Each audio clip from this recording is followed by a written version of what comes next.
लेकिन जैसे ही मैं इसकी नेचुरल फ्रीक्वेंसी पर फोर्स अप्लाई करूंगा तो आप देखेंगे कि इसका एम्पलीट्यूड आहिस्ता आहिस्ता बढ़ना शुरू हो जाएगा।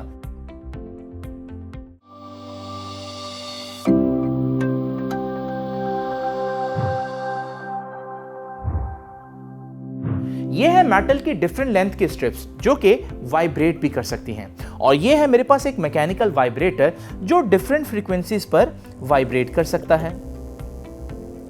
अब अगर मैं इन मेटल स्ट्रिप्स को वाइब्रेटर के साथ कनेक्ट करके ऑन करूं तो क्या होगा? आप सोचेंगे कि सारी स्ट्रिप्स वाइब्रेट करना शुरू हो जाएंगी, लेकिन ऐसा नहीं है। जब मैंने इसको ऑन किया तो मैं देखता हूं कि बजाय सारी स्ट्रिप्स वाइब्रेट करने के सिर्फ एक स्ट्रिप ही वाइब्रेट कर रही है और एनर्जी अब्सॉर्ब कर रही है। अगर सारी स्ट्रिप्स कनेक्टेड हैं तो सिर्फ एक ही एनर्जी क्यों अब्सॉर्ब कर रही है? ये जानने के लिए हमें देखना होगा कि रेजोनेंस क्या होती है। हर ऑसिलेटिंग सिस्टम की एक खास फ्रीक्वेंसी होती है जिस पर वो ऑसिलेट करता है, इसे हम उसकी नेचुरल फ्रीक्वेंसी कहते हैं। लेकिन ये अभी हमारे पास एक फ्रीली ऑसिलेटिंग सिस्टम है क्योंकि मैं इस पर एक्सटर्नली कोई फोर्स अप्लाई नहीं कर रहा।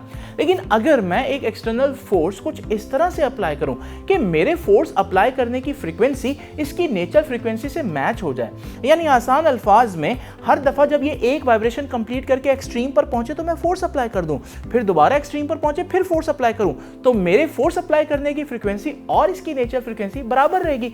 तो देखें होगा क्या।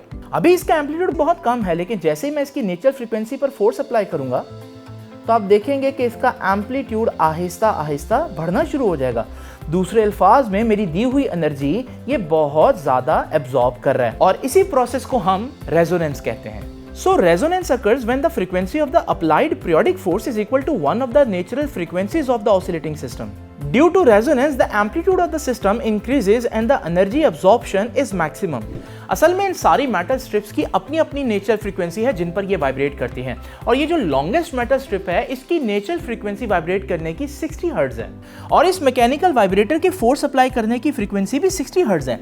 इसीलिए जब मैंने इन मेटल स्ट्रिप्स को इस वाइब्रेटर के साथ कनेक्ट किया तो सिर्फ लॉन्गेस्ट स्ट्रिप की नेचुरल फ्रीक्वेंसी इस मैकेनिकल वाइब्रेटर की एक्सटर्नल फ्रीक्वेंसी से मैच हो रही है, और जब मैं इसको ऑन करूंगा तो आप देखेंगे सिर्फ उसी स्ट्रिप के साथ इसकी रेजोनेंस होगी और सिर्फ वही वाइब्रेट करेगा, बाकी सब एनर्जी अब्सॉर्ब नहीं करेंगे।